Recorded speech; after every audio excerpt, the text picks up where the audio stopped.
Salut! Aujourd'hui, on continue les plantations du mois de mai. Alors c'est vrai que là au mois de mai, on fait ce qu'on veut, hein. Au mois de mai, fais ce qui te plaît. Mais avant, je voulais me présenter. Je suis Rodolphe, producteur de plantes vivaces, plantes aromatiques et légumes anciens. Alors pour tous ceux qui ne me connaissent pas, je suis producteur. Vous voyez, je produis tout ce que vous avez là. Et là c'est le moment où on peut planter tout, on plante tout, hein, toutes les aromatiques, si on veut refaire des beaux massifs de plantes vivaces, là c'est le moment d'y aller. La terre est chaude, on a le climat, ce qu'il faut, hein. J'ai regardé un petit peu partout sur toute la France jusqu'à la fin du mois de mai. Généralement on dit qu'il y a toujours une deuxième sainte glace et là jusqu'à la fin du mois de mai on va avoir une moyenne de 9 à peu près degrés la nuit et des températures très chaudes dans la journée. Donc allez-y, profitez-en, faites des nouveaux massifs de plantes vivaces, plantez de l'aromatique. Et puis pour les légumes, je vais vous expliquer comment faire. Et allez-y, comme ça vous allez me donner un coup de main et surtout aux producteurs. Les producteurs français, ils ont besoin de vous. Je vous remercie. Alors, on continue. On a vu pas mal de choses, les semences au début du mois de mai. Après, on a vu les plantations, donc j'avais fait un petit peu attention parce que c'est vrai que vous avez vu, on a eu énormément de vent du nord-nord-est, donc ça a vraiment fait pas mal de petits dégâts, hein. Je peux vous dire que moi chez moi, il y a même les orties qui ont gelé, donc vous voyez c'était un petit peu intense, surtout le lundi où là il a fait à peu près 60 voire 80 km/h de vent froid, donc là vraiment ça a desséché et ça a aussi fait geler certaines parties du végétal. Donc là maintenant, j'ai regardé, on va faire les plantations à l'extérieur. Donc rappelez-vous par rapport à mon plan, j'ai changé un petit peu, hein, c'est ce que je vous ai toujours dit, le plan c'est bien mais après on adapte par rapport à la nature, hein, parce qu'on n'est pas maître de la nature et heureusement. Et là on va finir les plantations dans mon petit carré qui me reste à l'extérieur. Donc on va finir les courgettes, donc j'ai 3 variétés de courgettes que je vais mettre. On va finir aussi les cornichons, les concombres et on va planter différentes tomates cerises. Alors j'ai choisi de mettre à l'extérieur des tomates cerises pour avoir moins de risques. C'est vrai que la tomate cerise à l'extérieur, on est en Normandie, n'oubliez pas, c'est plus facile. Pour de la grosse tomate, si on a un été pourri, ça va être difficile, hein. Si c'est pour attraper des maladies puis mettre des machins, des bidules, j'ai pas envie de m'embêter à faire même des choses naturelles avec des décoctions, des machins, des bidules. Je veux faire que la nature fasse son job. Et si c'est pour me faire des pulvérisations, des machins bidules, j'en veux pas. Donc automatiquement, je mets mes chances de mon côté. Donc les tomates, là par exemple, comme vous voyez les tomates que j'avais fait déjà un bon moment à l'intérieur de ma serre, ils se portent très bien. Pour l'instant, pas de maladie, pas de choses comme ça. Alors, est-ce que je vais les tailler? Est-ce que je vais pas les tailler? Je sais pas. Cette année, je sais pas, je doute encore un petit peu. Je vais voir un petit peu avec l'évolution. Est-ce que je vais faire une partie taillée, une partie pas taillée? C'est plus l'optique que je vais choisir cette année. Donc on va voir par la suite. Pour l'instant, je les laisse tranquilles, je vais continuer à les tutorer et puis on va voir ce que ça donne. Mais pour l'instant, tout se passe bien pour ces tomates à l'intérieur. N'oubliez pas, la semaine dernière, donc j'ai planté mes aubergines, j'ai planté mes melons. Alors le melon en Normandie, il fait la tête parce que comme il a fait froid, malgré qu'il y avait le tunnel qui était fermé, qui gardait la chaleur, la nuit ça a quand même descendu à 4 degrés et le melon 4 degrés, il n'aime pas, donc il fait la tête. On va le laisser, on verra bien ce que ça donne, on va voir un petit peu ce que ça donne. Donc les poivrons, l'aubergine, eux, ça a été, parce que c'était 4 degrés pendant 1 heure ou 2, donc ça a été, donc eux, ils continuent à pousser. Mes tomates que j'ai récupérées à gauche à droite pour faire des tests en petites tomates cerises et autres, on va voir ce que ça donne. Pour l'instant, ça démarre bien, donc il n'y a pas de raison. Donc tout se passe bien sous le tunnel. Et puis maintenant, tout ce qui est à l'extérieur, on va faire un petit tour, on va faire un petit rappel, hein. Je vous rappelle, pour tous ceux qui ne me connaissent pas encore, que je crée cette année, pendant à peu près 3-4 ans, un jardin urbain sur 300 mètres carrés. Donc je l'ai appelé urbain, c'est pour montrer qu'il fait 300 mètres carrés. Et en règle générale, dans les villes, les terrains où on peut vraiment cultiver font à peu près 300 mètres carrés, donc j'ai à peu près pris cette taille-là. Et dans ce carré, je vais vous montrer pas à pas de comment on peut faire, entre parenthèses, être un petit peu autonome et surtout s'amuser, hein, prendre du plaisir, s'amuser, faire du potager, faire de la culture des vergers, faire des fleurs, des choses comme ça. C'est surtout ce que moi je vous propose dans mes vidéos. C'est pas vous prendre la tête, hein, carrément. Si vous ratez, c'est pas grave. Si vous réussissez, super, faites-le partager aux autres. Et voilà le but du jeu, de ces vidéos, et surtout pas faire de concours. Moi je suis le meilleur de ci, surtout pas chez moi, pas du tout. Hein, moi je suis là pour vous montrer, je vous aiguille surtout. Hein, il faut savoir que sur mon terrain, ça sera jamais la même chose que chez vous. Ça, faut en prendre bien conscience qu'il y aura toujours des limaces plus que chez moi ou chez vous, plus de ci, plus de ça. Donc c'est toujours, ça je vais le répéter, hein, toujours, peut-être un peu embêtant, mais surveiller.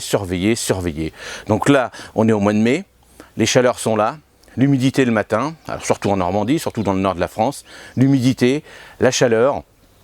Ah bah alors là, tout est là, hein. Tous les champignons sont là, les limaces, alors les oiseaux, eux, ils ont besoin de manger, donc ils savent que les limaces sont là, donc vous voyez, tout le monde fait des dégâts ou pas, hein. Donc vous voyez, il faut surveiller. Donc moi, en ce moment, dans mon potager extérieur, j'ai les chats qui font leurs besoins, parce que la terre est super bonne, donc voilà, j'avais fait une petite semis rappelez-vous, de radis, il y a une partie qui est détruite, bon voilà, c'est comme ça, hein. Je vais pas tuer mes chats, je vais pas faire ci, je vais pas faire ça, c'est comme ça. Ça se trouve, c'est peut-être pas mes chats, hein, c'est peut-être les chats du voisin, mais peu importe, c'est pas grave, c'est comme ça, donc on fait avec et on rouspète pas, voilà, c'est comme ça qu'il faut réagir. Donc alors, on fait un petit tour du potager, de tout ce qu'on a fait depuis le début, tout ce que j'ai fait, et certainement vous m'avez suivi pour faire à peu près la même chose. Donc vous voyez, on va partir du début. Donc l'ail, bon, on est en Normandie, hein, je vous l'ai dit, l'ail c'est vraiment un test, je m'amuse pour vous montrer comment on pouvait planter de l'ail. À côté, la porrette pour cet été, donc ça se passe bien, hein, malgré qu'il y a eu un coup de froid, donc tout ça, ça a ralenti, hein, vous voyez, ça a fait un petit peu des vagues. Donc là, ça se passe bien, il n'y a pas de souci. Alors rappelez-vous, je vous avais dit que j'ai eu pas mal de grêle. Donc la grêle, je pensais que ça allait abîmer quand même mes tiges d'oignons, d'échalotes. Ça va. Il y a les échalotes, l'oignon, vous voyez, ça se passe super bien. Alors pour les carottes entre deux, donc je vous avais montré un petit peu comment éclaircir un petit peu.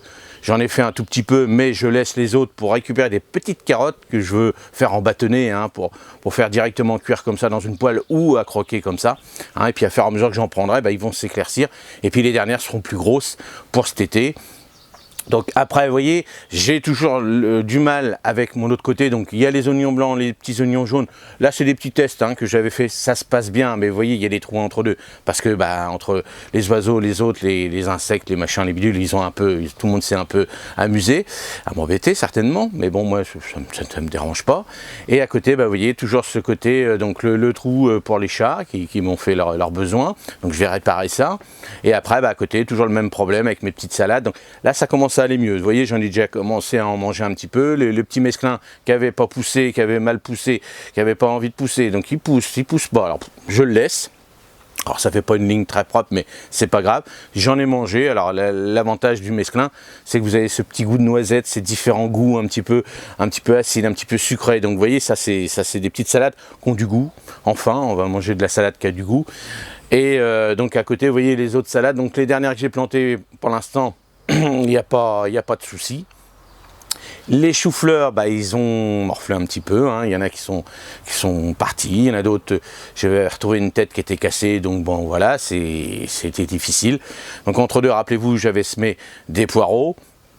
Donc on va voir ce que ça donne. Pour l'instant, c'est pas encore sorti. Les petits radis, ils commençaient à sortir, mais bon, ils ont eu un petit coup de choc. Donc vous voyez, après, bon, les betteraves, donc pareil, hein, comme j'ai eu pas mal d'embêtements à gauche et à droite. Les épinards aussi, ils ont eu un peu de mal aussi. On va laisser, hein, tant pis, hein, on en refera d'autres si on va remanger des épinards. Bon, les betteraves, moi personnellement, comme je vous ai toujours dit, hein, planter, semer ce que vous avez envie, hein, c'est pas pour planter pour autre chose. Donc moi, les betteraves, j'en aurai assez. Hein, parce que après les betteraves, alors il y en a qui maintenant ils les râpent comme ça, bon, à voir si on peut les cuire. Moi je les aime bien cuites, donc c'est-à-dire après découpées en dés dans les salades. Donc après je vous montrerai comment on fait pour les cuire, c'est très long.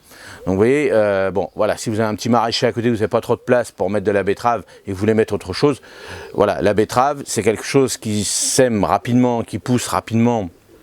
Mais après c'est la cuisson, donc la rentabilité, si on peut parler de rentabilité pour une betterave, si vous avez un petit maraîcher à côté et puis que vous mangez une betterave de temps en temps, privilégie le maraîcher parce que je vous montrerai comment c'est, mais c'est quand même, si je me souviens bien, une bonne heure de cuisson en fonction de la grosseur de la betterave. Donc vous voyez, bon voilà, ça c'est des petites astuces que vous allez apprendre petit par petit. Il y a des choses qu'il faut faire, il y a des choses qui sont rentables, alors parce qu'il faut quand même penser à la rentabilité des choses, parce que si vous avez un petit carré et puis que vous faites par exemple tout le temps de l'oignon, si vous avez un bon maraîcher à côté de vous, l'oignon en pleine saison ça vaut rien. Quand vous achetez des petites bulbes en petits filets, ça vaut beaucoup plus cher que le petit filet que l'oignon qu'on va vous proposer sur les marchés. Donc vous voyez, ça c'est des petites astuces que vous dites, bon ben cette année je m'amuse à faire ça, mais c'est pas rentable, mais je me suis amusé, je sais le faire cette année, maintenant j'en ferai plus, je sais que je peux l'avoir. Côté rentabilité, de l'autre côté c'est mieux, et puis dans ce carré là je mettrai des choses un petit peu plus entre parenthèses chères, les tomates, les haricots par exemple. Ça, les haricots c'est toujours 7-8 € tout le long de l'année. Les tomates, des vraies tomates comme on fait, hein, style marmande, cœur de bœuf, la vraie, c'est 7-8 € le kilo en permanence. Hein, à part des coups de promo, mais les coups de promo maintenant il y a tellement de fausses cœurs de bœuf, des fausses machins, des fausses trucs, qu'ils vendent ça à 2-3 €, mais c'est pas des vrais. Donc vous voyez, il faut faire la part des choses, hein. Je parle un petit peu en tant que chef d'entreprise, on va dire, mais c'est important aussi de savoir que la rentabilité du potager, c'est important aussi, hein. C'est le travail, c'est le plaisir, mais aussi la qualité. Regardez les prix des plants de pommes de terre, ça vaut de plus en plus cher. On arrive à trouver, comme je vous avais montré chez Lidl, des petites graines qui sont pas très chères. La rentabilité est là, mais il n'y a pas tout. Donc quand vous achetez un chou, et puis vous voyez, moi j'ai acheté 12 choux, j'en ai perdu la moitié. Bon, j'ai payé ça, je crois, je sais plus, 3 € je crois à peu près à la barquette. Donc bon, vous voyez, j'en perds une partie, je ne sais pas si je vais récupérer les autres, bon c'est 3 € par-ci, 3 € par-là, donc au début c'est pas cher, mais ça coûte un moment, donc tout ça faut le calculer, et ça c'est à faire à mesure, dire j'aime bien ça, je le fais, c'est rentable ou pas, ou est-ce que si j'ai un bon maraîcher, hein, je parle bien pour les personnes qui ont la chance d'avoir des maraîchers ou des marchés où il y a des producteurs directs, et puis se dire bon, là je me suis embêté à faire ça, mais par contre, hop, j'irai plutôt l'acheter l'année prochaine ou cette année, ici et là. Voilà, ça c'était une petite aparté que je voulais vous donner. Donc on continue à faire le tour du carré potager. Donc le carré, donc maintenant vous voyez les petits pois, eux ils sont partis. Alors comme il y a eu le vent du nord-est, il y a une partie qui est partie se mélanger avec les autres. Bon, c'est pas grave, ça va être un petit peu difficile à aller cueillir les gousses de petits pois, mais bon, on va se débrouiller, hein, c'est pas grave. Regardez à côté le problème de pommes de terre que j'ai, mes tipules, hein, comme d'habitude, j'ai regardé, ils sont à moitié mangés, donc ça commence à sortir un petit peu, mais c'est aléatoire. Donc j'ai récupéré quelques petites autres pommes de terre qui sont bien germées, donc je vais compenser avec ça. On est au mois de mai, hein, je vous l'ai dit, hein, au mois de mai, les pommes de terre, vous pouvez continuer, surtout dans les périodes, surtout dans les coins où vous êtes en altitude, où vous avez eu du froid jusqu'à là, il y a 2-3 jours. Donc vous voyez, vous pouvez commencer à faire tout le potager, tout ce qu'on a fait, tout ce que les autres ont fait, vous le faites au mois de mai. Vous les aurez plus tard, mais c'est pas grave. C'est pas grave. Qu'est-ce que c'est que 2 mois de décalage? On s'en fout du moment que vous allez manger de la pomme de terre. Hein, vous ne mangerez pas de la noire de moutier là, parce que c'est des précoces. Vous irez en acheter chez votre petit producteur. Et puis vous attendrez les vôtres qui arriveront juillet-août. Et contrairement aux autres, que ça arrive au mois de juin-juillet. Vous voyez, si c'est même au mois de septembre, c'est pas grave. Donc, après les pommes de terre, donc rappelez-vous, j'avais protégé mes haricots, parce que les haricots à 4 degrés avec du vent, surtout le vent, ça a desséché un petit peu, les feuilles ont été un petit peu abîmées. Bon, mais c'est comme ça. Alors j'avais refait là à l'extérieur de mon carré, j'avais fait des choux-fleurs, bon, ils ont morflé aussi un petit peu. Rappelez-vous, les salades aussi, ils ont été mangées. Là, ça commence à se maintenir un petit peu, donc ça va. Les haricots, bon, ils vont commencer à fleurir, donc bon, voilà, il n'y a pas de souci. Et après, l'autre partie, vous voyez, c'est là que je vais remettre encore des haricots, donc je vais faire du jaune. Et à côté, on va planter, comme je vous ai dit tout à l'heure, les cornichons, les courgettes, le concombre et les tomates. Alors, les courgettes, hein, c'est tout simple, donc toujours un petit peu de nourriture. Hein. Pour tous les légumes fruits, il faut toujours de la nourriture. Donc rappelez-vous, moi j'ai du petit fumier déshydraté, donc il n'est pas frais. Donc c'est pour ça que je mets une petite couche de terreau dessus et les racines vont aller manger tranquillement. Et ça ne va pas brûler les racines, comme certains m'ont posé la question. Et automatiquement, ce petit fumier-là est déshydraté, donc il n'est pas chaud. C'est-à-dire que quand on parle d'un fumier, qu'il faut éviter de mettre les racines dessus, c'est-à-dire quand vous prenez du fumier directement dans les étables, et vous le sortez dehors et vous voyez que ça fume, là ça peut monter à 40 degrés à peu près. Et là évidemment il y a un coup de chaud, on appelle ça le coup de chaud. Donc quand c'est comme ça, quand vous prenez du fumier directement, parce que dans ce genre de fumier, vous pouvez semer des choses, vous pouvez planter des choses, mais il faut attendre que ça retombe un petit peu.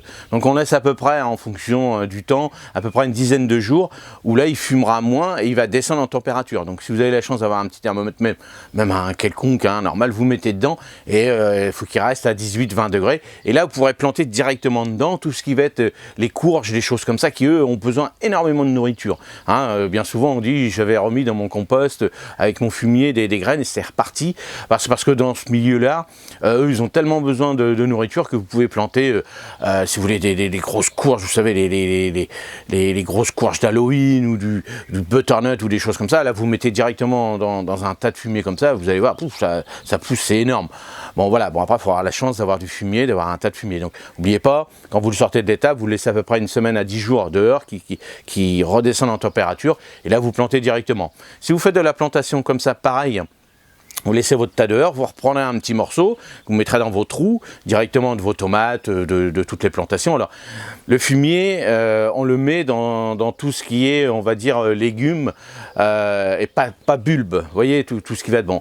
Là, c'est un petit peu trop tard pour les oignons, les échalotes, les choses comme ça, mais vous ne mettrez jamais ce genre de bulbes directement dans du fumier. Pourquoi? Parce que là, ça va vraiment pourrir, puisque le fumier il se décompose, et le bulbe sera décomposé aussi avec. Donc, tout ce genre de bulbes comme ça, vous évitez les pommes de terre, les choses comme ça, vous évitez de mettre directement dans le fumier. Donc c'est pour ça que je vous montrerai au mois d'octobre, novembre, comment faire pour préparer, fumer à l'avance, pour planter après ces choses comme ça. Et ça, je vous montrerai pour cet hiver comment on fait, comment on prépare vraiment son terrain. Donc, alors le fumier, hop, on met un petit peu, et surtout le plus important, on met une petite couche de terreau dessus. On plante directement, alors là c'est la même chose, ça a été tomates, des choses comme ça, c'est la même chose, vous tassez bien, vous arrosez bien. Alors n'oubliez pas, pour la courgette, elle n'aime pas trop avoir de l'eau dessus comme tous les légumes fruits, et surtout la courgette et tout ce qui est feuilles, petits, tout ce qui est courges et autres, et toutes ces grandes feuilles, c'est vrai qu'ils captent énormément d'humidité, et c'est vrai que le problème c'est l'odium. Donc bon, alors une petite astuce pour l'odium par exemple, si admettons chez vous ça a déjà commencé, vous avez déjà planté et puis que ça arrive, alors, il y a plein de potions magiques, ça on en voit partout.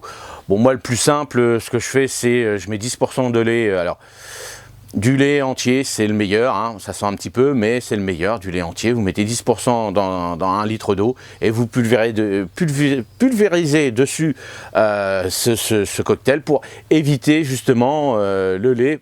Ralentit l'odium, ralentit. Si vraiment on a une année pourrite, humide le matin, très chaud dans la journée, tout l'été c'est comme ça, et puis vous voyez, là on pourra faire des potions magiques, des machins, même des traitements chimiques à un moment donné, ça marche plus, parce que si on a une année pourrite, et c'est comme ça. Donc là c'est des petites préventions. Si vous voyez par exemple que ça commence déjà sur vos rosiers, sur toute plante, vous voyez l'odium, c'est ce petit feutre blanc, vous retirez déjà la tige.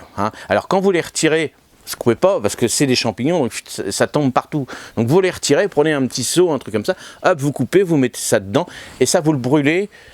Évitez de le mettre dans les déchetteries parce que ça va continuer. Donc le mieux, si vous faites on n'a pas le droit de faire du feu, mais évitez, si vous n'avez pas le droit, vous mettez ça en déchetterie, mais évitez de le laisser à l'air. Vous refermez bien, parce que comme c'est un champignon, avec les spores, ça va un petit peu partout. Schématisme, mais c'est à peu près comme ça. Donc, alors, la courgette, alors on va faire la même chose. Alors, le concombre, je vais le mettre un petit peu sur des petits fils, on va le mettre un petit peu en hauteur. Bon, voilà, je vais faire un petit système, on va voir comment ça va tenir dans le temps. Et puis les concombres, je vais les mettre à plat, puisque là, rappelez-vous, je vous avais dit qu'il ne fallait pas pailler en Normandie, surtout dans le nord de la France, parce qu'il fallait que les terrains se réchauffent. C'est vrai que toutes les autres vidéos qu'on voit, les gars ils paillent parce qu'ils sont dans le sud, et puis que les terres, ils ont 2-3 mois, des fois 3 mois plus que nous, parce que les terres sont très chaudes. Et puis aussi dans les terres où c'est des terres sableuses, où là ça se réchauffe, 10 jours de soleil, ça y est, la terre a fait 18-20 degrés. Chez nous, c'est des terres argileuses, ça chez moi, c'est des terres argileuses. Donc je vous avais dit, mettez le paillage après. Donc là, maintenant on est mi-avril, on est mi-mai. Alors là, On met du paillage, surtout sur les légumes fruits. Pourquoi? Pour éviter d'abîmer le feuillage avec, s'il pleut par exemple, ou quand on va arroser, que ça souille le feuillage. Donc là, on fait des plantations. Alors, les plantations de concombres, les plantations de cornichons, pareil, le même système que les tomates que je vous ai montré, que la courgette, pareil, c'est la même chose. Les distances, alors, pour ces trois produits, comme c'est des produits qui poussent énormément, c'est tous les 50 cm. Il faut à peu près 1 mètre carré, entre 80 et 1 mètre à peu près de distance. Donc il faut à peu près un petit mètre carré par plan. Et comme ça, il se développe tout doucement. Alors après, il y a le système où on peut tailler ou pas. Moi, je ne taille rien, je laisse faire la nature. Mais après, on peut tailler les têtes au bout d'une certaine tige, pour le concombre ou le cornichon.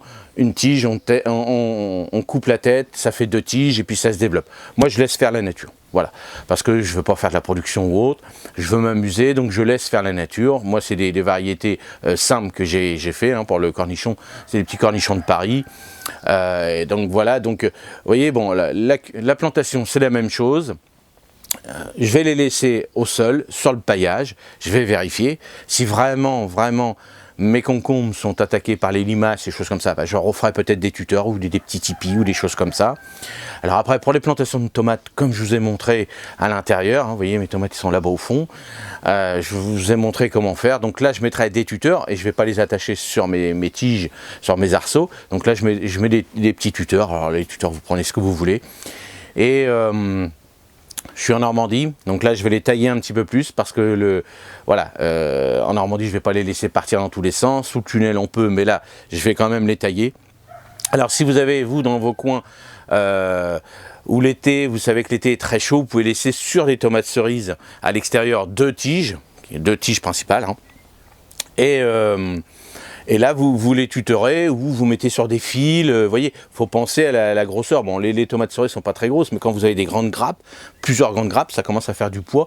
Donc vérifiez bien si vous mettez des fils avec un petit tendeur comme le grillage ou un truc comme ça, ou bien serré, ou un poteau comme ça, puis un autre poteau comme ça, qui puisse, quand ça va tirer un petit peu sur les fils, qui puisse maintenir. Donc comme on pose le grillage, ça c'est des petites astuces. Vous voyez bien, puis surveillez, comme d'habitude, quand ça va commencer à pousser vraiment, surveillez que vos trucs le matin que vous arrivez, que tout soit bas par terre, quoi. Donc voilà ce que je voulais vous dire pour cette vidéo pour le mois de mai. Donc là on termine pour ma part, tout ce qui va être légumes, fruits. On va voir ce que ça donne. Pour l'instant, les tomates, ça se passe bien. Le jardin, ça se passe bien. J'ai mangé, vous voyez la tour là. Hier, je me suis fait une énorme poignée de fraises. Alors j'étais un peu gourmand, j'ai fait une petite crème chantilly, j'ai fait 2 coupes j'ai fait un petit sirop de cassis, c'est-à-dire cassis. C'est une petite confiture de gelée de cassis que j'ai mis avec de la crème chantilly, mes petites fraises, et puis on a fait un dessert formidable. Et puis surtout on s'est régalé, et puis surtout les fraises là, comme je vous ai toujours dit, pas de produits chimiques dessus. Donc là on s'est régalé. Et je sais qu'il y a beaucoup de personnes qui m'ont dit la tour ça marche super bien. Je vais faire d'autres systèmes de tours parce que je vois que moi ça marche bien aussi là, et c'est vrai que la gariguette, comme je vous ai dit, c'était une non remontante, donc là ça va se terminer, donc je vais manquer de fraises, donc je vais refaire des petits trucs. J'ai vu, j'ai été regarder un petit peu ailleurs où je vais mettre ça en grand sac, on va voir ce que ça donne. Et puis parce que c'est vrai que moi à l'extérieur j'avais essayé et ils étaient tout le temps mangés par les limaces, donc c'était embêtant. Donc le fait qu'ils soient en tour comme ça, cette année j'ai pas eu mes petits oiseaux qui sont venus m'embêter, donc j'en ai pas eu.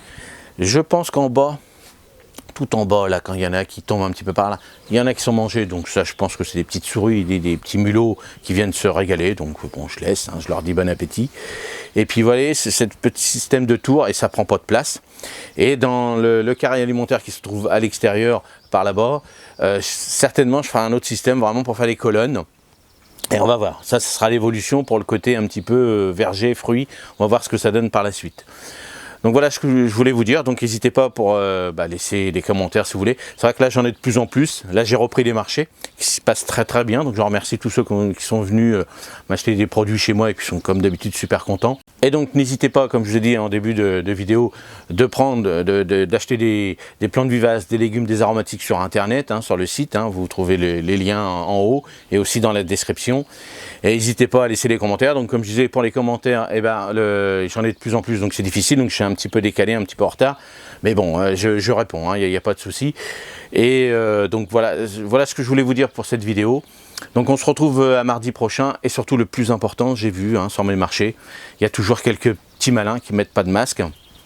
Alors il y a différentes raisons pour ça, et moi ça me met un petit peu hors de moi de voir des personnes, quelqu'un qui n'a pas d'argent, je suis d'accord, mais il peut arriver à aller à ses mairies, dire moi j'ai pas un rond pour acheter des masques, allez-y, il y a des associations qui en donnent, il y a les mairies qui en donnent, il y a tout ça, donc mettez un masque. Pourquoi mettez le masque, ça évite de projeter sur les autres personnes. Alors quand vous êtes en famille, c'est pas grave, mais quand vous sortez, vous avez besoin de sortir, on a tous besoin de sortir, mettez un masque, parce que vous n'êtes pas des magiciens, vous n'êtes pas des dieux, automatiquement vous allez mettre des postillons sur les autres, vous allez en attraper, et puis vous allez continuer. Et si ça continue, les restaurateurs là, cet été vous irez pas boire un petit coup en terrasse, vous pourrez pas aller vous éclater dans les théâtres, dans tout ça. Donc mettez un masque, putain, alors un masque, une visière, mais mettez quelque chose. Ça vous coûte quoi? Ça vous coûte rien. Moi j'en ai vu, allez, je refais un petit peu de pub, j'ai acheté une visière 3 € chez Lidl. 3 €, une visière. Cette visière-là, après, si on s'en sort du Covid, pourra vous servir si vous faites du rotofil, si vous faites de la peinture, si vous faites des trucs. Donc vous voyez, 3 €. Voilà, si vous fumez, par exemple, vous fumerez moins, puis vous direz, au moins, cette semaine, j'en fumerai un paquet de moins, puis encore un paquet de moins, c'est 10 balles. Mais bon, vous voyez, trouvez des solutions. Tous ensemble, on va y arriver, tous ensemble, on va y arriver. Donc mettez, protégez-vous, et plus on va se protéger, plus ce saloperie de virus va se barrer, et on pourra reprendre, aller sur les plages, aller s'amuser, partir en vacances pour ceux qui ont de la chance de partir. Mais surtout, c'est important, si tout le monde reprend ses activités, on va tous se sentir bien, on va reprendre le rythme, et puis il y aura moins de galères, moins de chômage, moins de choses comme ça, parce que je pense qu'on va galérer dans ce genre en fin d'année, ça va être difficile. Donc si on éradique rapidement, si on fait bien les gestes barrières, bien se laver les mains régulièrement et tout, on va tous s'en sortir. Donc c'était une petite aparté. C'est vrai que j'aime pas d'habitude de faire de la morale comme ça, mais là c'est important parce que j'ai vu des gens et voilà, ça m'énerve un petit peu, mais il faut le faire parce que ce qui se passe sur nos marchés, s'il y a de plus en plus de personnes qui ne mettent pas le masque, ils vont refermer les marchés, et puis vous resterez chez vous, devant vos canapés, et puis vous ne serez pas content parce que vous ne pourrez pas sortir. Donc protégez-vous. Allez, salut et à mardi prochain.